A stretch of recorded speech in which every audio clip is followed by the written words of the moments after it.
ஓரிடம் நில்லாத நதி தான் தொட்டு செல்லும் பாதையெல்லாம் பசுமையை விதைக்கும். பொழியும் வான்துளிகள் பாரபட்சமற்று யாவருக்காகவும் மலைத்தோகை விரிக்கும். அதுபோல் மாந்தர்களில் சிலர் தன் பாதையை தனக்காக மட்டும் இல்லாமல் தன்னை சுற்றி இருப்பவர்களுக்கும் உடன் பயணிப்பவர்களுக்கும் சேர்த்தே வகுத்து கொள்வார்கள். பயனடைதல் தனக்கு என்று மட்டுமே இல்லாமல் 100 குடும்பங்களையும் ஒரு தலைமுறையையும் சேர்த்தே பயனடை செய்தல் தலைமை பண்புமிக்கவர்களின் செயல். நதி போலவும் வான் துளி போலவும் மற்றவர்களுக்காக யோசிக்கும் தலைமை பண்பு கொண்டவர் நடிகர் ஆர்கே அவர்கள். இப்போது அவர் நடிகர் ஆர்கே என்று மட்டும் அழைக்கப்படாமல் மதிப்புமிக்க மன்னர்களால் வழங்கப்படும் கிரீட முத்துக்களையும் ஒரு தமிழனாக ஏற்று வந்துள்ளார். மிக உயர்ந்த பட்டமான டான் ஸ்ரீ என்ற பட்டத்தை அட்ஜே டரிசலம் நாட்டு மன்னரின் கரங்களால் பெற்றுள்ளார். நடிகர் ஆர்கே இப்போது Tan Sri Dato Sri doctor Radhakrishnan என்று அழைக்கப்படுகிறார். நம் தமிழ் சினிமாவின் முக்கிய அங்கமான அவருக்கு கிடைத்திருக்கும் இப்பெருமையை நாமும் பகிர்ந்து கொள்ளவே இந்த சந்திப்பு. இனி நீங்களும் Tan Sri Dato Sri doctor RK அவர்களும் இனி உங்களுடன் அவர் கலந்துரையாடுவார். அதாவது எப்போவுமே நான் கூப்பிட்டா எல்லாருமே ஓரளவுக்கு ஆதரவு தந்து வர்றதுக்கு உங்களுடைய பொற்பாதங்களை தொட்டு வருக வருகவென வரவேற்கின்றேன். முன்னாலே டத்தோஸ்ரீ வாங்கணும், மலேசியாவிலையும் வாங்கணும், இந்த மன்னர்கிட்டையும் வாங்கணும். அதான் மினிமம் 3-4 இயர்ஸ் கேப் வேணும் அப்படின்ட்டு. எங்கள் அம்மா என்னை படிக்க வைக்கிறதுக்கு ரொம்ப கஷ்டப்பட்டாங்க. என் புள்ள படிக்கணும், உலகத்திலே பெரிய ஆளாக வரணும் அப்படின்ட்டு. நல்லா படித்து நிறைய பட்டமெல்லாம் வாங்கணும் அப்படின்னு அடிக்கடி சொல்லிகிட்டே இருப்பாங்க. முதல்ல என்னை பெற்ற தாய்க்கு இந்த தான்சிரி பட்டத்தை என்னை சமர்ப்பிக்கிறேன். என் தாய் அவங்க இப்போ உயிரோடு இல்லை, இருந்தாலும் அவங்க எண்ணத்தை நான் நிறைவேற்றிக்கிட்டு இருக்கேன். அதான் உண்மை. இந்த பட்டம் பொறுத்த வரைக்கும் நிறைய ஒரு 4-5 ப்ராடக்ட் கண்டுபிடிச்சிருக்கோம். இன்னோவேட்டிவாக சினிமாவில் இருக்கிறோம். தன்னம்பிக்கை பேச்சு உண்டு. இன்றைக்கி 2000 குடும்பங்களுக்கு வாழ்வாதாரமாக வேலை கொடுத்துக்கிட்டு இருக்கேன் இந்தியாவில். விஐபி ஹேர் கலர் ஷாம்பு மூலமாக, ஃபேக்ட்ரி மூலமாக, மார்க்கெட்டிங் மூலமாக. அது இல்லாமல் சினிமாவில் இருக்கிறோம், நடிச்சுக்கிட்டு இருக்கோம், அதெல்லாம் வேறு. இந்த சைடு ஏவிஎம், இந்த சைடு விஜயவாகினி. இதுக்கு இடையில் சினிமாவுக்கு என்னால் முடிஞ்ச ஒரு சிறிய உதவியாக இந்த ஏசி ஃப்ளோரு 3 ஃப்ளோர் இந்த இடத்துல கட்டி வச்சுருக்கிறேன். இதுவும் சினிமா தான், சினிமாவுக்கு இன்வெஸ்ட்மெண்ட் தான். சினிமாவில் எத்தனையோ பேர் சம்பாரித்து வெளியே இன்வெஸ்ட் பண்ணிகிட்டு இருக்காங்க. நான் வெளியில் சம்பாரித்து ஒரு சினிமாவுக்கு இன்வெஸ்ட் பண்ணிகிட்ருக்கேன். இன்றைக்கி இந்த இடத்துல இருந்த எல்லா ஸ்டுடியோவும் போய் எல்லாமே அப்பார்ட்மெண்ட்டாக மாறி பெட்ரூமாக மாறிடுச்சு. டப்பிங்கு ரீரெக்கார்டிங் பெட்ரூமில் நடந்துக்கிட்டு இருக்கு. இப்போ ஷூட்டிங் வேணும்னா எல்லோரும் இப்போ காஞ்சிபுரம் போக வேண்டியிருக்கு. ஆனால் அதை மீறி சினிமாவில் என்னால் முடிஞ்ச ஒரு இது இந்த ஆர்கே ஸ்டுடியோ. அதில் தான் இப்போ உட்காந்து முதல் பேட்டி உங்கள்கிட்ட. இந்த அவார்டு பொறுத்த வரைக்கும் ஆல்ரெடி நான் 18 நாட்டில் சிறந்த பேச்சாளர், தன்னம்பிக்கை மோட்டிவேட்டர் பேசுவார் அப்படின்னு சொல்லி கொடுத்துருக்காங்க டாக்டர் பட்டம். அதை மீறி நிறைய ப்ராஜெக்ட் பண்ணிகிட்டே இருக்கிறேன். பெரும்பாலும் சினிமாவில் இந்த மாதிரி அவார்ட்லாம் நிறைய நடக்கும். தமிழ்நாட்டிலே நடக்கும், இந்தியாவில் நடக்கும். என்ன இருந்தாலும் ஆஸ்கார் வாங்குறது தான் எல்லாருமே பெருமையாக நினைப்பாங்க. இல்லை இட்டாலியில் போய் வாங்கினா நல்லதுன்னு நினைப்பாங்க. வெளிநாட்டிலேருந்து ஒரு மன்னர் ஒரு அங்கீகாரம் அப்படிங்கிறது தமிழனுக்கும் தமிழன் செய்கிற தொழிலுக்கும் ஒரு வரவேற்பு உண்டு. விஐபி ஹேர் கலர் ஷாம்பு அப்படிங்கிறது உலகத்திலே இல்லாத, க்ளவுஸ் போடாமல் அப்படியே தொடலான்னு சொன்னேன். வெளிநாட்டுக்காரையும் ஏற்றுக்கலை. தமிழ்நாட்டில் இருக்க ஒருத்தன் கண்டுபிடிச்சிருக்குது, அது எப்படி சாத்தியம்? வெளிநாட்டில் மார்க்கெட்டிங் போன உடனே நிறுத்திடுவான். நான் அழகாக சொல்வது உண்டு. தமிழ்நாட்டில் செருப்பு ஃபேக்ட்ரி வச்சுருக்கவங்க அமெரிக்காவில் செருப்பு தைக்கிறதுக்கு அனுமதிக்க மாட்டாங்க, நம்ம போக முடியாது. ஆனால் அமெரிக்காவில் செருப்பு தைக்கிறவன் இந்தியாவில் என்ன வேணாலும் பண்ணுறதுக்கு அனுமதி உண்டு. அப்படி நம்மளை அலோவ் பண்ணுறதில்ல. இவங்க கண்டுபிடிப்பா, இந்தியாவில் கண்டுபிடிச்சிருக்கீங்களா, அதெல்லாம் இல்லை அப்படின்னு. என்னால் உலக அரங்கில் போராட முடியலை. நீங்கள் க்ளவுஸ் எல்லாம் பயன்படுத்தலாம், கண்டுபிடிச்சிருக்கேன். இந்திய அரசாங்கம் 20 ஆண்டுகள் எனக்கு பேட்டர்ன் கொடுத்துருக்காங்க, இன்டலெக்சுவல் ப்ராப்பர்ட்டி அப்படின்ட்டு. சர்டிஃபிகேட் காமிச்சா கூட ஒத்துக்கல. யோ என்ன பண்ணால் தான் ஏன் ஒத்துக்குவீங்கன்னு கேட்டால், இல்லை சார் அது இந்தியா சைனா அதெல்லாம் அப்படிங்கிறான். அப்போ ஒரு முடிவெடுத்து லண்டனில் போய் கின்னஸ் வேர்ல்ட் ரெக்கார்டு ஆஃபீஸில் அப்ளை பண்ணி உலகத்திலே வெறுங்கையில் பயன்படுத்தக்கூடிய ப்ராடக்டை ஒரு தமிழனா ஒரு இந்தியனை நான் கண்டுபிடிச்சிருக்கேன், ப்ரூவ் பண்ணுறேன்னு சொல்லி 1000 பேர் தலையில் ஹேர் கலர் இது கிரே ஹேரோடு இருக்கிறவங்களுக்கு ஹேர் கலர் பண்ண வச்சு வெறுங்கையில் பண்ண வச்சு கையில் ஒட்டலைன்னு ப்ரூவ் பண்ணதுக்கப்புறம் தான் உலக மார்க்கெட்டில் நான் என்ட்ரி ஆனேன். ஏன்னா இன்றைக்கி இந்தியர்கள் தொழில் செஞ்சாலும் தமிழர்களாக இருந்தாலும் உலக மார்க்கெட்டில் அங்கீகாரம் கிடைக்கல. இந்த அங்கீகாரத்துக்கு ஒரு படிக்கட்டாக தான் இதை நான் பார்க்குறேன். வெளிநாட்டில் இருந்து ஒரு மனத்தை தொழில் செய்கிறாங்க, ஒரு பண்ணுறாரு இந்தாங்கன்னு சொல்லும்போது வெளிநாட்டில் போகும்போது நமக்கு ஒரு விசிட்டிங் கார்டாக இருக்குது. அதான் உண்மை.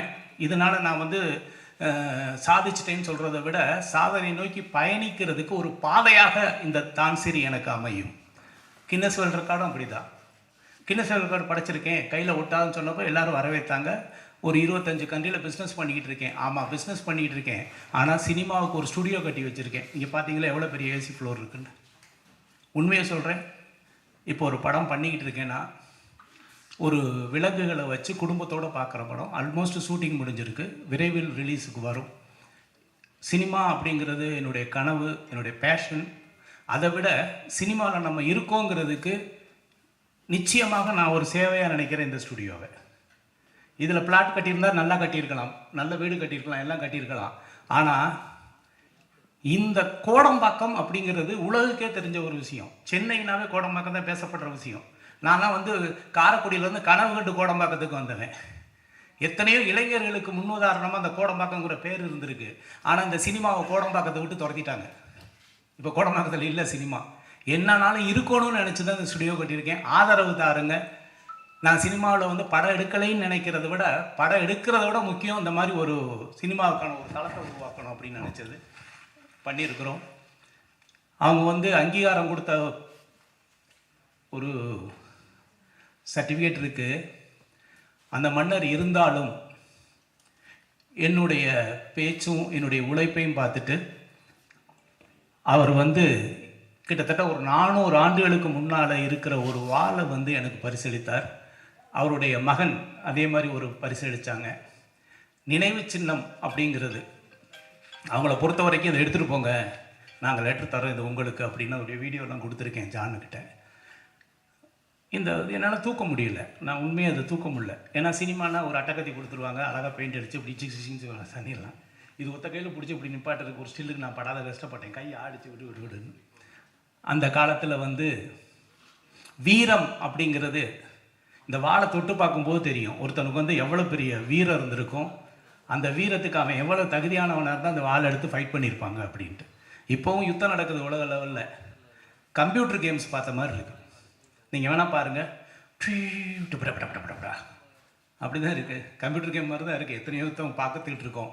அந்த காலத்தில் களத்தில் இறங்கி அவங்களுடைய வீரத்தை காட்டின வாள், அவங்கனால இதை எடுத்து வீச முடியும்னு காட்டின வாள். இப்போ அப்படிலாம் இல்லை, கம்ப்யூட்டர் உலகமாக மாறிடுச்சு. யுத்தம் வேறு மாதிரி போயிட்டுருக்கு, டிஜிட்டலில் போயிட்டுருக்கு, ஏஐயில் போயிட்டுருக்கு.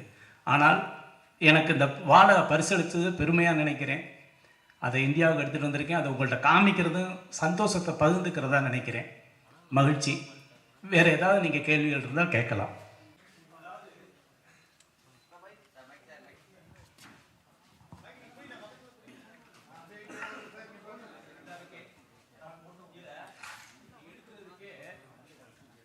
ஒரு ட்ரைனிங் எடுக்க வேண்டியிருக்கு. நான் இதை வந்து ஒரு 50 முறை எடுத்துகிட்டு தான் எடுக்கிறேன். இல்லைன்னா உள்ளே போடுறதும் கஷ்டம், எடுக்கிறதும் கஷ்டம். இதோடைய வெயிட் அந்த மாதிரி. இதில் எழுதியிருக்கிறத பாருங்கள்.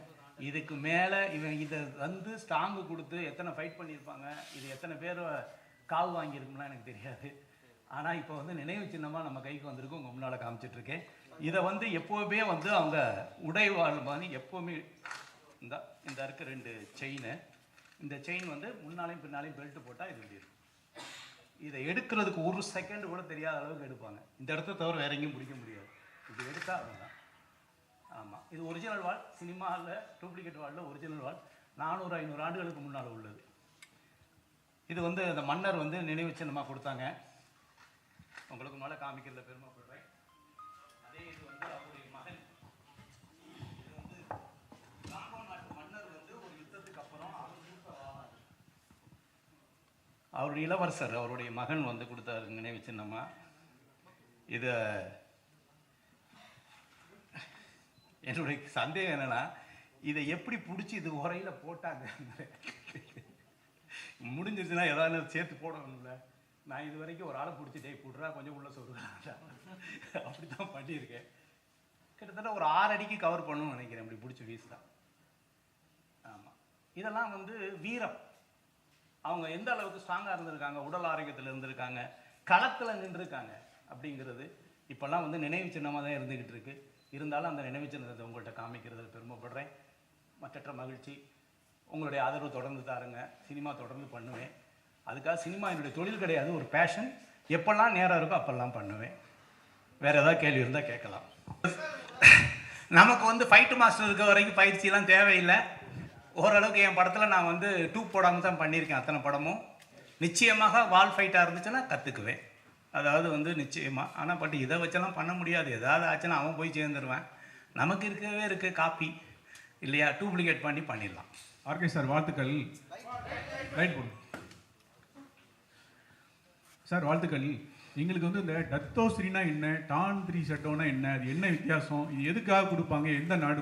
அதாவது வந்து சேவை மனப்பான்மை புதிய கண்டுபிடிப்பு மக்களுக்கு அப்படிங்கிறது. நான் வந்து பணம் கொடுத்தா கூட 1 லட்சம் கொடுக்கலாம், 2 லட்சம் கொடுக்கலாம், 10 லட்சம் கொடுக்கலாம், கோடி கொடுக்கலாம், திரும்ப திரும்ப எதிர்பார்ப்பாங்க. ஒரு மனிதனுக்கு அறிவு கண்ணை திறந்து விட்டால், தன்னம்பிக்கை என்ற மிகப்பெரிய சக்தியை அவன் மனசுக்குள்ளே கொடுத்துட்டா அது என்றைக்கும் ஊற்றெடுக்கும். நான் எத்தனையோ லட்சக்கணக்கான பேருக்கு வந்து தன்னம்பிக்கை எடுத்திருக்கேன். வெற்றியாளர்கள் இருக்காங்க எவ்வளோ பேருக்கு. என் பேச்சை கேட்டு வாழ்க்கையில் மிகப்பெரிய லெவலில் பொருளாதார சுதந்திரம் அடைஞ்சவங்க எத்தனையோ பேர். அந்த சேவை செஞ்சுருக்கேன். 1. 2வது விஐபி இந்த இது மட்டும் இல்லை, கொரட்டைக்கு நான் மருந்து கண்டுபிடிச்சிருக்கேன். உலகத்திலே கிடையாது. இங்கே இருக்காங்க அத்தனை பேரும் நான் இலவசமாக உங்களுக்கு தரேன் கொரட்டை. நீங்கள் ஒரு 7 நாள் உச்சந்தலையில் தடவுங்க, கொரட்டை வந்து 0. Sleep apnoea dangerous, heart attack. நிறைய பேர் நைட்டில் செத்து போயிடுவாங்க. காரணம் என்னென்னா கொரட்டை தான் காரணம். ஆக்சிஜன் ஃப்ளோ இருக்காது. அதுக்கு எப்படி இருக்குன்னா 50,000 ரூபாய்க்கு பெரிய மாஸ்க் இருக்குது, சைலன்சர். வண்டிக்கு மட்டும் சைலன்சர் இல்லை, இப்போ மூக்குக்கெல்லாம் சைலன்சர் இருக்குது. 2 சைடு போட்டு பக்கத்தில் பொண்டாட்டி நிம்மதியாக தூங்கணும்னா இவன் சைலன்சர் மாட்டணும். எந்திரிச்சு பார்த்தா நமக்கே பயமாக இருக்கும். ஐயோ எவனோ ஒருத்தன் படுத்து கிடக்கலாம் பக்கத்துலேயே. இப்போல்லாம் கொரட்டை வந்துச்சுன்னா அவங்க அந்த ரூம் இவன் இந்த ரூம் அப்படி தானே இருக்க வேண்டியிருக்கு. அதுக்கு ஒரு ரெமெடி உலகத்திலேயே சாப்பிட்றது இல்லை. உச்சந்தலையில் தடவுனாவே கொரட்டை நிற்கும்னு நம்ம வந்து ப்ரூவ் பண்ணியிருக்கோம். ICMRI வெப்சைட்டில் அது அப்ரூவ்டு, இந்தியனுடைய மெடிக்கல் கவுன்சிலில் அப்ரூவ்டு. அதோடைய சர்டிஃபிகேட் தரேன், பேப்பர் தரேன், பயன்படுத்துங்க. உங்களுக்கு கொரட்டை நிற்கலைன்னா பணத்தை நான் ரீஃபண்ட் தரேன். உலகத்துக்கே சேவை செய்கிறேங்க. அதில் சொல்லியிருக்காங்க, நைட்டு உச்சந்தலையில் தடவிடுப்படுத்திங்கன்னா உங்களுக்கு ஹார்ட் அட்டாக் வராது, ஆக்சிஜன் நல்லா ப்ரீத் பண்ண முடியும் அப்படிங்கிற அளவுக்கு சர்டிஃபிகேட் வாங்கியிருக்கோம். Clinically proven. அது கண்டுபிடிச்சிருக்கேன். இது மக்களுக்கான சேவை. விஐபி ஹேர் கலர் ஷாம்பு மக்களுக்கான சேவை. கொரோனா நேரத்தில் நான் நிறைய சேவை செஞ்சது, மாஸ்க் வாங்கி கொடுத்ததெல்லாம் விட, காலையில் எந்திரிச்சு ஒரு கஷாயம், அந்த கஷாயத்தை காக்கல் பண்ணி முழுங்கிட்டா இன்னைக்கு கொரோனா வைரஸ் வந்து உங்கள் மூக்குலையும் உங்கள் தொண்டையிலையும் அஃபெக்ட் ஆகாது அப்படின்னு. அதுவும் ICMRI அப்ரூவல். இங்கே வந்து செட்டிநாடு மிஷன் இருக்கு இல்லையா, அங்கே கிட்டத்தட்ட 2000-3000 பேருக்கு கொடுத்து அப்ரூவல் பண்ணி வச்சுருக்கிறேன். இந்த 3 கண்டுபிடிப்பும் மக்கள் சேவைக்காகத்தான் பண்ணதான். அதெல்லாம் பேஸ் பண்ணி கொடுக்கக்கூடியது தான் இந்த மாதிரி அங்கீகாரம். சார், இது எந்த நாட்டில் கொடுத்தாங்க? இந்த விருது வாங்கினால உங்களுக்கு விஷா ஏதாவது சிறப்பு சலுகைகள் அந்த நாட்டில் உண்டா? அந்த நாட்டில் உண்டு நிச்சயமாக. எந்த நாடு அங்கீகாரம் பண்ணாலும் போகலாம், ஏர்போர்ட்டில் ஃப்ரீயாக போகலாம் வந்து, அதெல்லாம் உண்டு. நான் இன்னொன்று சொல்கிறேன், என்கிட்ட இன்னமே போனால் அங்கே போலீஸ் வந்து ஏர்போர்ட்டில் வந்து கூட்டிகிட்டு போவாங்க வண்டியில், ஃபோன் பண்ணி நீங்கள் சொல்லணும் அப்படின்னாங்க. நான் அந்த மாதிரிலாம் எதையும் பயன்படுத்துறது இல்லை உண்மையாக. அவரை பொறுத்த வரைக்கும் அவ்வளோ வயசானவர், பார்த்தீங்கன்னா தெரியும். அவர் வந்து அங்கே நிறைய மக்கள் சேவை செஞ்சுருக்கிறாங்க. இது வந்து பிலிப்பைன்ஸ் நாட்டில் ஆச்சேன்னு சொல்லிட்டு ஒரு நாடு. அங்கே சுனாமி வந்து 3 லட்சம் பேர் செத்து போயிட்டாங்க. 3 லட்சம் பேர் அடித்து எடுத்துக்கிட்டு போயிடுச்சு. அப்படியே நடுக்கடலில் நின்ன ஒரு கப்பல் வந்து, இப்போ சென்னையில் எப்படி பாண்டி பஜார் பனங்கல் பார்க் இருக்குது, அப்போ மெரினா பீச்சிலேருந்து பனங்கல் பார்க்கில் ஒரு கப்பல் வந்து நின்னா என்ன இருக்குமோ கற்பனை பண்ணி பாருங்கள். அது மாதிரி அவங்க நாட்டில் நடு ஊருக்குள்ளே வந்து ஒரு கப்பல் வந்துருக்கு, சுனாமியில் மிதந்து வந்து. அந்த மாதிரி பாதிக்கப்பட்ட இதுக்கு நான் அப்போவும் கொஞ்சம் சேவை செஞ்சேன் அவங்கள்ட்ட சொல்லி. ஹெல்ப் பண்ணேன் அந்த நேரத்தில். அப்போலேருந்து எனக்கும் மன்னருக்கும் தொடர்பு உண்டு. இதெல்லாம் எப்படின்னா, ஒரு ப்ராடக்ட் விற்க போகும்போது சந்திக்கக்கூடிய ஒரு விஷயங்கள். அதுக்கப்புறம் நம்ம யார், என்ன பண்ணுறோம், என்ன ஏதுங்கிற பழகிறத வச்சு அதை வச்சு தேர்ந்தெடுக்கிறது தான் இது. மகிழ்ச்சி. அடுத்து சார், நம்ம ஊர் ராஜாக்கள் பொன்னியின் செல்வன் அந்த மாதிரிலாம் கேள்விப்பட்டிருப்போம் நம்ம. ஸோ அவங்க வாழை தூக்கத்துக்கே அதுவே வெயிட் அதிகமாக இருக்கும். அந்த வாழையே வந்து அரசாங்கம் கைப்பற்றி அவங்க வந்து காட்சிப்படுத்தி வச்சுருக்காங்க, எல்லாருக்குமே தெரியும். ஸோ அப்படி இருக்கும்போது இது ராஜவாள், இந்த வாழை எப்படி உங்ககிட்ட கொடுத்தாங்க? இல்லை எவ்வளோ பணம் வாங்கினாங்க? மன்னிக்கணும், அதாவது வந்து இது வந்து அவருடைய சொந்தம், அவர் வச்சிருக்கிறது. மன்னர்கள் இன்றைக்கி எல்லாமே அவங்க வச்சுருக்காங்க. அவங்க நினச்சா இந்த இந்த இதை தான் கொடுக்குறாங்க. இது வச்சிருக்கிறத கொடுக்குறது, அவங்க வாங்கி கொடுக்குறது இல்லை. யாருக்கு யார் வேணாலும் பரிசளிக்கலாங்கிறதுல எந்த மாற்றமும் கிடையாது, பரிசளிக்கலாம். இன்னொன்று வந்து அந்த நாட்டிலையும் நான் பிஸ்னஸ் பண்ணிகிட்டு இருக்கேன், விஐபி ஹேர் கலர் ஷாம்பு. அதான் உண்மை. அவங்க பார்க்குறாங்க நம்ம வந்து ஆல்ரெடி டத்தோசிரி வாங்கியிருக்கோம், மேலும் இன்னும் ஒரு விஷயத்துக்கு ட்ராவல் பண்ணிகிட்டு இருக்கிறோம், இன்னும் பல விஷயங்கள் இருக்குது. அந்த ட்ராவல் பண்ணுறதுக்கு எனக்கு ஒரு படிக்கட்டாக இருக்கும். என்ன செய்யலாம்? இப்போ என்கிட்ட வந்து என்ன கொடுக்கலாம்? அவங்க ஒரு மோதிரம் போட்டு விடலாமா, இல்லை நகை கொடுத்து என்ன சாட்டிஸ்ஃபேக்ஷன் பண்ண முடியுமா? ஏதாவது யூனிக்காக ஒரு விஷயத்தை கொடுத்தா ஒரு இதாக இருக்கும், அவ்வளோதான். அதில் இதை கிஃப்டாக கொடுத்துருக்காங்க. ம்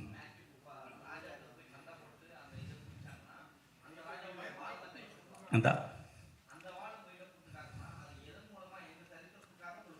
மனிதர்களோட எண்ணத்தை மாற்றி அமைக்கக்கூடிய வீரனாக நான் இருக்கிறேன். இன்னைக்கு வந்து ஒரு மனிதனுடைய எண்ணம், ஒருத்தன் தற்கொலை பண்ணிக்கிறான்னு வைங்க, அவனுடைய எண்ணம். ஒருத்தன் மனித வெடிகுண்டாக மாறுகிறான் என்றால் அது அவனுடைய எண்ணம் கிடையாது, இன்னொருத்தன் மோட்டிவேட் பண்ணுறான். தன்னுடைய இடுப்பிலே தானே ஒரு குண்டை கட்டிட்டு அதை பட்டன் அமைக்கி ஒருத்தன் சாவுடான்னு சொல்லணும், ஒருத்தன் மோட்டிவேட் பண்ணுறான்னு வைங்களேன். இந்த ஆயுதத்தை விட வார்த்தை என்ற ஆயுதம் மிகப்பெரியது. உன் உயிரை நீ மாய்த்துக்கொள் என்று அவனையே மனித வெடிகுண்டாக மாற்றக்கூடிய சக்தி நம்முடைய வார்த்தைக்கு இருக்குது, நம்மளுடைய மோட்டிவேஷனுக்கு இருக்குது. இந்த உலகமே அதில் தான் இருக்குது. நீங்கள் எவ்வளோ பேராக இருந்தாலும் சரி, பெரிய படை வச்சிருக்கிறதா இருந்தாலும் சரி, இயக்கமாக இருந்தாலும் சரி, மோர் தென் ஆயுதத்தை விட வார்த்தைக்கு அதிக சக்தி உண்டு. மோட்டிவேட் பண்ணுறாங்க. என் பின்னால் ஒரு கூட்டம் இருக்குது அப்படின்னு சொல்கிறாங்களே, எதை வச்சு சொல்கிறாங்க? அவங்களுடைய வார்த்தையை வச்சு தான், அவங்களுடைய பேச்சை வச்சு தான். என்னை பொறுத்தவரை இந்த ஆயுதத்தை விட உங்களுடைய பேச்சு மிகப்பெரிய ஒரு ஆயுதம். எண்ணத்தை மாற்றிவிடும், வாழ்க்கையை வளமாகவும் மாற்றிவிடும். இல்லை என்றால் தற்கொலை செய்யக்கூட அது தன்னை மாற்றிவிடக்கூடிய சக்தி வாய்ந்தது. வாளுக்கு அது கிடையாது, மனிதனுக்கு அது உண்டு. நீ நினைத்தால் ஒரு மனிதனை மாற்றி விடலாம், வெற்றியாளனாக இல்லை உயிரை மாய்த்துக்கொள் என்று 2 வழிகள் இருக்கிறது. அதனால் பேச்சுக்கு அதிக சக்தி உண்டு. சார் சார் வணக்கம். ஆர்கே சார், வாழ்த்துக்கள் சார். சார் வாழ்த்துக்கள் சார். சார் நீங்கள் கொரட்டைக்கு மருந்து கண்டுபிடிச்சிருக்கேன் அப்படின்னு சொன்னீங்க. அதை உச்சந்தலையில் வச்சா ஹார்ட் அட்டாக் கூட வராது அப்படின்னு சொன்னீங்க. இரவில் தூங்கும் பொழுது ஹார்ட் அட்டாக் வராது. நம்ம நாட்டில் நல்ல விஷயங்களை கண்டுபிடிச்சா அதை அங்கீகரிக்க மாட்டாங்க அப்படின்னு எல்லாருக்குமே தெரியும். அதை வெளிக்கொண்டு வர விட மாட்டாங்க. நீங்கள் கண்டுபிடிச்ச பொருளை வெளிக்கொண்டு வர விட்டாங்களா சார்? கண்டுபிடிச்சிருக்கேன், கிளினிக்கல் ஸ்டடி பண்ணியிருக்கேன். 500 பேரை வச்சு 1 மாதத்துக்கு அவங்கள தூக்க வச்சு ஸ்லிப் ஸ்டடி பண்ணி, இன்றைக்கி இவ்வளோ சவுண்ட் இருக்குது, இவ்வளோ ஆக்சிஜன் ஃப்ளோ இருக்குது, இதை பயன்படுத்தினா என்ன இருக்குதுன்னு மார்க்கெட் பண்ணிகிட்டு இருக்கேன்.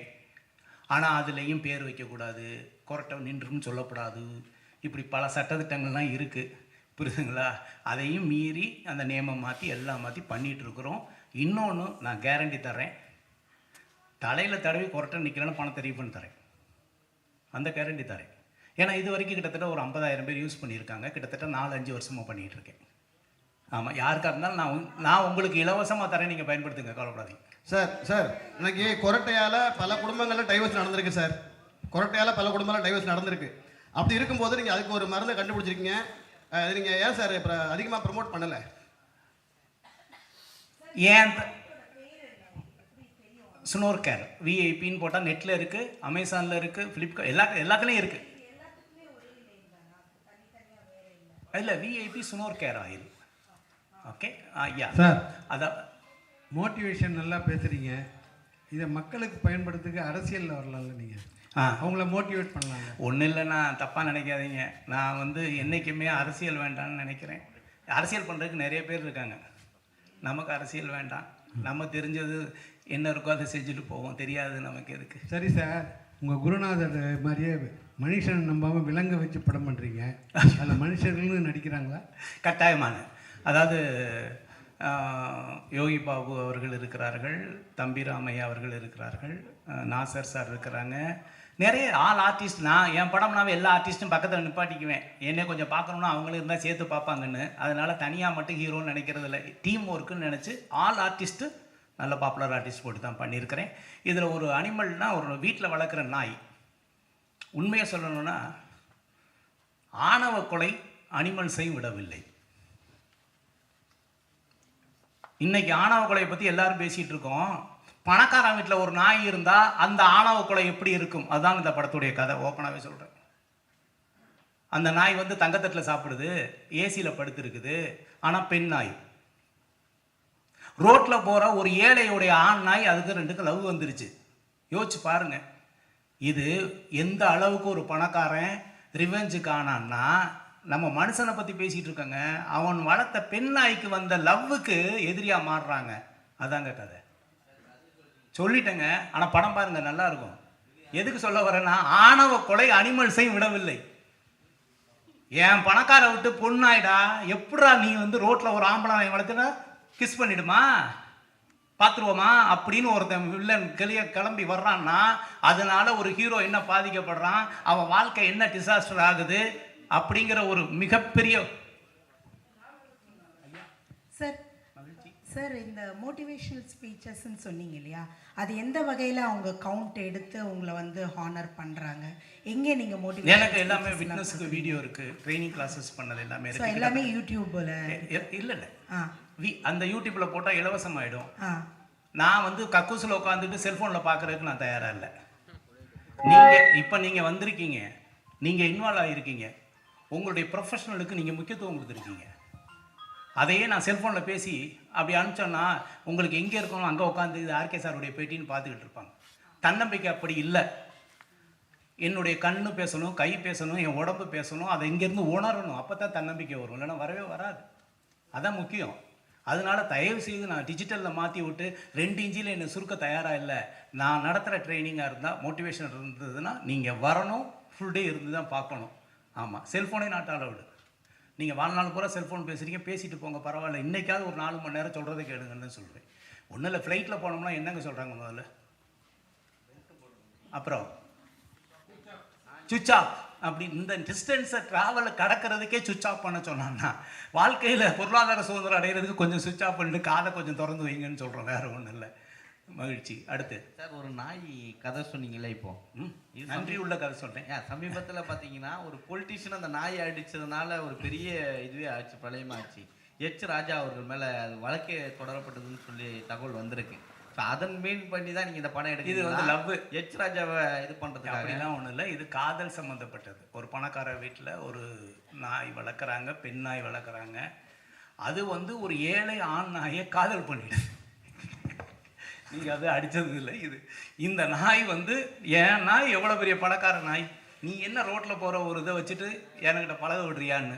அதையும் மீறி அந்த நாய் ஏறி குதித்து அந்த காம்பவுண்டுக்குள்ளே வந்து பழகுது. இதுதான். ஆனால் ஹீரோ என்ன பாதிக்கப்படுறாங்கிறதான் கதை. சார், ஆர் கட்டன், கேமரா வந்து பாலசுப்ரமணியம் சார், இசை வந்து இமான் சார். சமீபத்தில் பார்த்தீங்கன்னா சீரியல் ஆக்டர் ஒரு நடிகை வந்து ஒரு ஆடிஷனில் ஒரு தவறான ஒரு வீடியோ இப்படி தான் பண்ணணும் அப்படின்னு சொல்லி ஆடிஷன் பண்ணதாக ஒரு வீடியோ லீக் ஆச்சு. சீரியல்லே இந்த நிலைமைனா சினிமாவில் எந்த நிலைமையில இருக்குது பெண்களுடைய இது பாதுகாப்பு?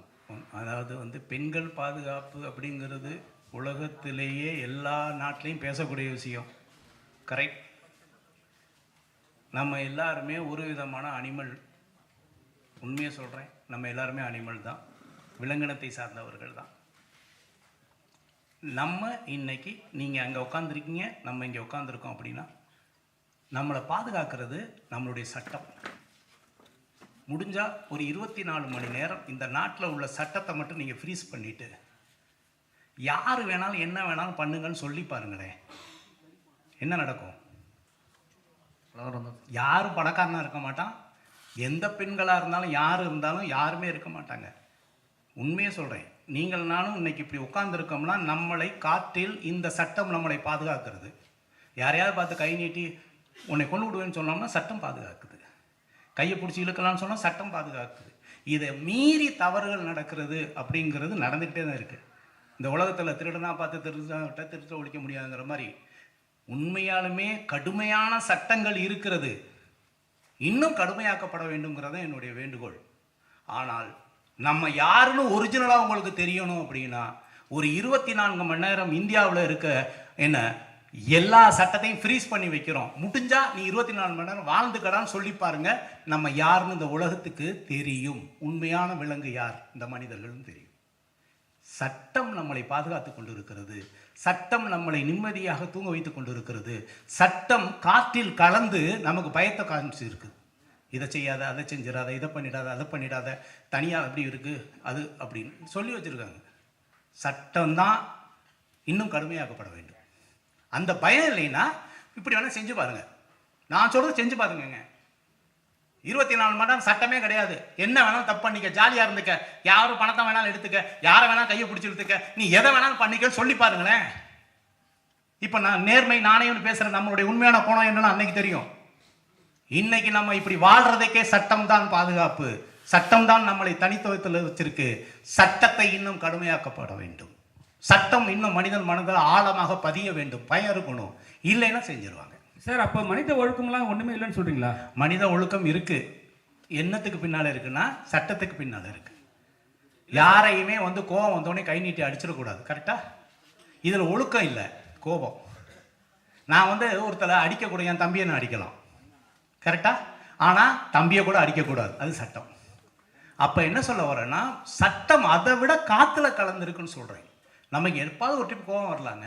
அப்போ சட்ட விதிமீறலாம் நடக்குது சார். அதான் சார் சட்ட விதிமீறல் நடக்குதுல்ல, போலீஸ் என்கவுண்டர்லாம் நடக்குது. அதை தாங்க சொல்கிறேன். அவங்க மட்டும் சரி பண்ணலாமா? அது இல்லை, நான் என்ன சொல்ல வரேன்னா அது இதையே சட்டமாகத்தான் வடிவமைச்சிருக்காங்க.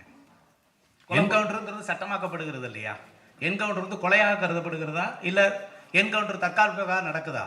ஏதோ ஒரு லீகல் பாயிண்ட் எடுத்துக்கிறாங்கல்ல. ஆமாம், என்னை பொறுத்தவரை பெண்கள் பாதுகாப்புக்கு இன்னும் கடுமையான சட்டம் இயற்றினால் நல்லது. அவ்வளோதான். மகிழ்ச்சி சார்.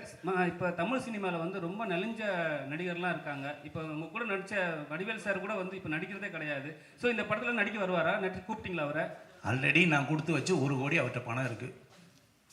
அவர்கிட்ட கதை சொன்னேன். அவர் ஹீரோவை தான் நடிப்பேன் அப்படிங்கிற ஒரு மனநிலையில் இருந்தார். அதனால கொஞ்சம் இன்னும் பேச்சுவார்த்தையில் இருக்கும். அவர் இறங்கி வந்தால் சத்தியமாக மீண்டும் அவருக்கு சந்தர்ப்பம் வழங்கப்படும். அதாவது நம்ம காமெடிக்கு வடிவேல் சார் மாதிரி முடியவே முடியாது. பாடி லாங்குவேஜ் அசத்திக்க முடியாது அவர் வச்சு. கரெக்டாக? ஒரு காலகட்டங்கள் உண்டு இல்லையா? நிச்சயமாக பார்ப்போம். சார், நிறைய படங்கள் இப்போ வர படங்கள் சில படங்கள் அவர் ஹீரோ இல்லாமல் நடிக்கிறாரு. ஆனால் ஆர்கே சார்கிட்ட மட்டும் ஏன் நான் ஹீரோ மட்டும் அப்படி இல்லை. நான் பேசும்போது சொன்னார். இப்போ நடிச்சுக்கிட்டு இருக்காரு. நிச்சயமாக நம்ம அடுத்த படத்தில் ஒன்று பண்ணுவோம். இப்போ அந்த படத்தில் பண்ண வேண்டியதான் இப்போ தம்பிராமையா அவர்கள் பண்ணிக்கிட்டு இருக்காங்க. இதில் நிச்சயமாக கூப்பிடுவேன். ஆல்ரெடி அட்வான்ஸ் கொடுத்து வச்சுருக்கேன், பயன்படுத்திக்குவேன். சார், என்னோட ஒரே ஒரு விஷயம், இப்போ நீங்கள் தலைக்கு மேலே அந்த இது வச்சா கொரட்டை வராதுன்னு ஒரு விஷயம் சொல்லியிருந்தீங்க. ஆனால் நிறைய பேருக்கு என்ன ஒரு டவுட்னா, அந்த கெமிக்கலை தலையில் வச்சா முடி கொட்டிடுமோ, அது நீங்கள் உறுதிப்படுத்த முடியுமா? மன்னிக்கணும், அது கெமிக்கல் கிடையாது. ஒரு நேச்சுரல் ஆயில், ஒரு இயற்கையிலேயே ஒரு மூலிகையிலிருந்து எடுக்கப்பட்ட ஆயில். இல்லை சார், நீங்கள் பேமெண்ட் ரிட்டர்ன் பண்ண தரேன்னு சொல்கிறீங்க, அது நியாயமான விஷயம். ஒருவேளை முடி கொட்டுடுச்சுன்னா அதனால கொட்டாது. முடி வளர்ந்தால் வளருமே ஒழிய கொட்டாது. அதுதான் கிளினிக்கலி ப்ரூவன் அப்படின்னு சொல்கிறது. அதுக்கு தான் ICMR அப்ரூவல் கொடுத்துருக்கோம், டெஸ்ட் எடுத்திருக்கோம், எல்லா டாக்குமெண்ட்டும் வச்சுருக்குறோம்.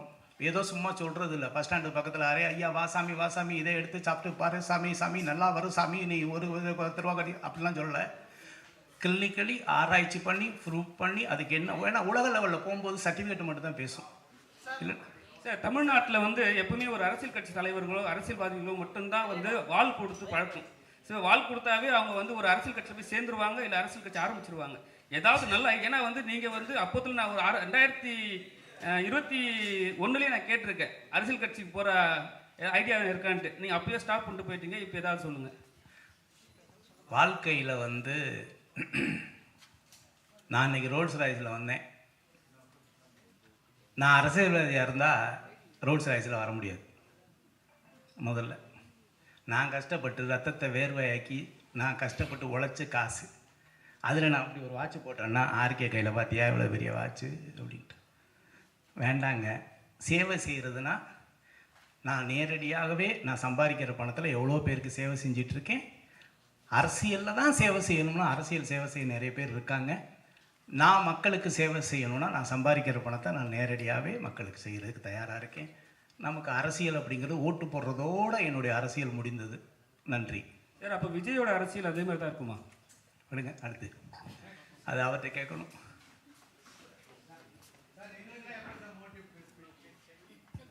சார் நான் ஒன்று சொல்லவா, அதாவது ஜான் எப்போ சொன்னாலும் சரி ஒரு சார் நம்ம எதாவது அப்படி பண்ணணும் இப்படி பண்ணணும் எதாவது சொல்லுவார். நான் சினிமா ப்ரொஜெக்ஷன் முடிஞ்சு நான் தான் முத இந்த கிஃப்ட் கொடுத்து விட்டேன், வீட்டுக்கு தூக்கிட்டு போங்கன்னு. சார் ஏன்னா அதுவே ஒரு மோட்டிவேஷன். உண்மையை என்னுடைய எல்லா படத்துக்குமே ஒரு கிஃப்ட் கொடுத்துருக்கேன், எல்லாருக்கும் கொடுத்துருக்கேன் இந்தாங்கன்னு. அப்போ அதுவே ஒரு மோட்டிவேஷன் தான். நீங்கள் போகிறீங்க, நீங்கள் சாப்பிட்றீங்க, படம் பார்க்குறீங்க, உங்களுடைய இல்லத்தரசியும் உங்கள் குழந்தைகளுக்கும் நீங்கள் என்ன சொல்ல போகிறீர்கள்? அப்பா அந்த படத்தை பார்த்துட்டியாப்பா, நீங்கள் மட்டும் எல்லாத்தையும் பார்த்துட்டு வந்துடுங்க, கரெக்டாக இல்லையா? முதல்ல சிந்தனை பண்ணேன், பரவாயில்லையா ஆர்கே படம் பார்த்தாருன்னா ஒரு கொடுத்து விட்டாங்க அப்படின்ட்டு. வீட்டுக்கு பயன்படுற பொருளாக தூக்கிட்டு போங்கன்னு சொல்லி தான் கொடுத்து விட்டேன். அதுவே ஒரு தன்னம்பிக்கையான விஷயந்தான். ஓகே, நீங்கள் உலகத்துக்கே உப்பு புளி பார்க்குற ஆளுங்க, கரெக்டாக இல்லையா? ஆமாம், எல்லாம் நக்கீரல் மாதிரி ஐயா எவ்வளோ தப்பு இருக்கோ அதை மன்னிச்சுட்டு எதை பார்த்து கொடுக்கணுமோ பார்த்து எழுதி கொடுக்கன்னு சொல்ல வேண்டிய நிலைமையில தான் நம்ம இருக்கவே ஒழிய. சொல்லுங்க சார். அப்புறம் சார், இங்கேருந்து படிச்சுட்டு போனால் ஃபாரின் இங்கே சார் இங்கேருந்து படிச்சுட்டு போனால் ஃபாரினில் வேல்யூ இல்லை அப்படின்ற மாதிரி சொன்னீங்க. அப்போ படிச்சுட்டு போனால் இல்லை, ஓகே, சர்டிஃபிகேட்டோ இல்லை கண்டுபிடிப்புகளுக்கு. ஓகே, தெளிவாக சொல்லுகிறேன், இந்திய கண்டுபிடிப்புகளுக்கு உலக அரங்கில் இருக்கக்கூடிய மரியாதையை பற்றி பேசுகிறேன். ஆனால் சாஃப்ட்வேர் கம்பெனி அப்படி இல்லை, உழைப்பு சார்ந்தது. உலகத்தில் பெரிய பெரிய பதவியில் இந்தியன் தான் இருக்கிறாங்க சாஃப்ட்வேரில். சார் அதுக்கு என்ன சொல்யூஷன் சார் நீங்கள் நினைக்கிறீங்க? நிறைய வரணும். இல்லை அங்கேருந்தா நம்ம படிச்சுட்டு இங்கே வரணும்? இல்லை, நிறைய வரணும். படிக்கிறதுல கண்டுபிடிப்புகளுக்கு நிறைய வரணும். நிறைய நம்ம கண்டுபிடிக்கணும், புதிய புதிய கண்டுபிடிப்புகள் இருக்கணும், நிறைய கண்டுபிடிக்கணும். அதை வச்சு தான் நம்ம பொருளாதாரத்தில் நம்ம போக முடியும். நிறைய ஃபேக்ட்ரிகள் வரணும், நிறைய இன்னோவேஷன் இருக்கணும். நல்லா யோசிச்சு பாருங்கள், இங்கே இது பின்னால் இருக்க அத்தனை கேமராவும் எந்த நாட்டு இது சார்? செல்ஃபோன் யோசிச்சு பாருங்கள். 130 கோடி மக்கள் இருக்கிற இந்த இந்தியாவில் உலகத்தரம் வாய்ந்த ஒரு கைபேசியை நம்மளால் தயாரிக்க முடிகிறதா? சாம்சங்கும் ஐஃபோன் தானே வச்சுருக்கோம், யோசிங்க. அப்புறம் எப்படி நம்ம போய் பெருமையை சொல்ல முடியும்? சைனா ஃபோனு நம்ம வாங்குறோமா? என்ன சொல்கிறோம், சைனா ஃபோன் சைனாவா அப்படின்னு கேட்குறோமா இல்லையா? அதே நிலைமை தான் இந்தியாவுக்கு இருக்குது. நான் என்ன கேட்குறேன், ஒரு சாம்சங் மாதிரியும் ஒரு ஐஃபோன் மாதிரியும் அதை விட இந்தியன் அப்படின்னு ஒரு ஃபோனை ஏன் நம்மளால் உருவாக்க முடியலை? மக்கள் தொகை இல்லையா, பணம் இல்லையா? யோசிச்சு பாருங்க, எவ்வளோ பெரிய வியாபாரத்தலம், 130 கோடி மக்கள் இருக்கிற வியாபாரத்தலம். ஆனால் நம்மளுக்கு கண்டுபிடிப்புகள் கம்மியாக இருக்குது. இல்லைன்னா உலகத்தோட காம்படேட் பண்ணுற தன்மை கம்மியாக இருக்குன்னு நான் நினைக்கிறேன், வேற ஒன்றும் இல்லை. சார், போன சொன்னீங்க 2 படம் வருஷத்துக்கு கொடுப்பேன்னு. ஆனால் 2 வருஷமா நீங்கள் படத்தில் நடிக்கவே இல்லை, என்ன காரணம்? இந்த ஸ்டுடியோ கட்டிகிட்டு இருக்கேன்னா ஏதாவது ஒரு இடத்துல தான் பணம் போட முடியும். நல்லது.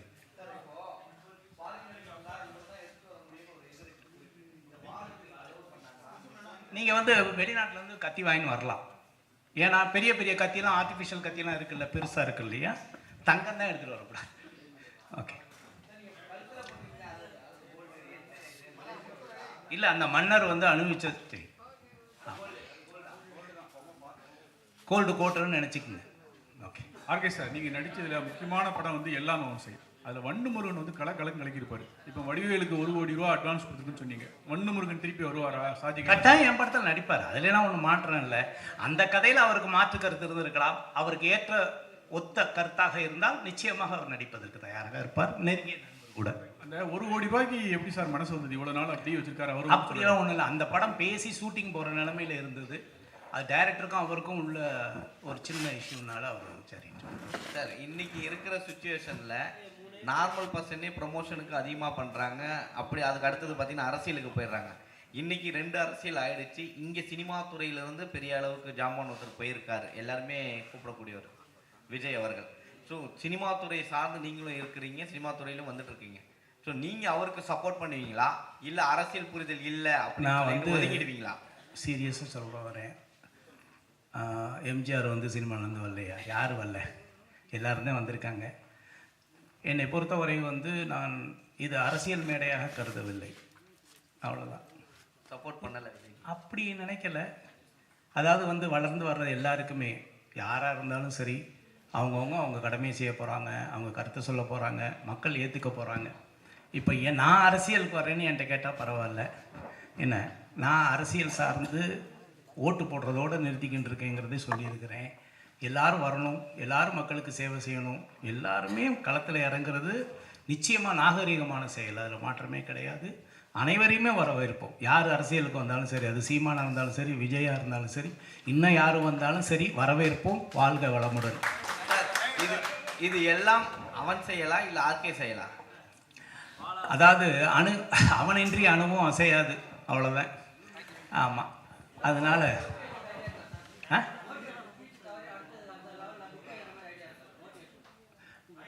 இதை வந்து கிட்டத்தட்ட ஒரு 15 ஆண்டுகளாக இந்த கேள்வி உண்டு. மேபி என்னுடைய கருத்து தவறாக இருக்கலாம். இந்த உலகத்தில் யாரெல்லாம் வெற்றி அடைய முடியும் என்று புத்தகம் எழுதினார்களோ அவர்கள் தன்னுடைய வாழ்க்கையில் சாதிக்க முடியாத ஒரு விஷயத்தை புத்தகமாக மாற்றி காட்டியிருக்கிறார்கள். இதையெல்லாம் செய்தால் நீங்கள் வெற்றி அடைய முடியும் என்று. என்னுடைய லட்சியம் வந்து புக் எழுதுவதல்ல, சுயசரிதை எழுத வேண்டும் என்பதற்காக இந்த ஆர்கே போராடி கொண்டு இருக்கிறேன்.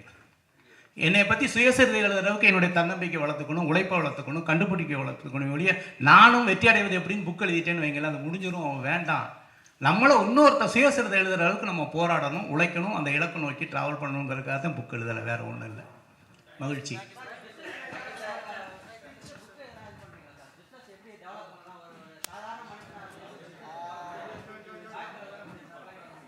தொழில் வந்து எல்லாருமே வந்து சீக்ரெட் அப்படின்னா நம்ம காப்பி பண்ணிடலாம்.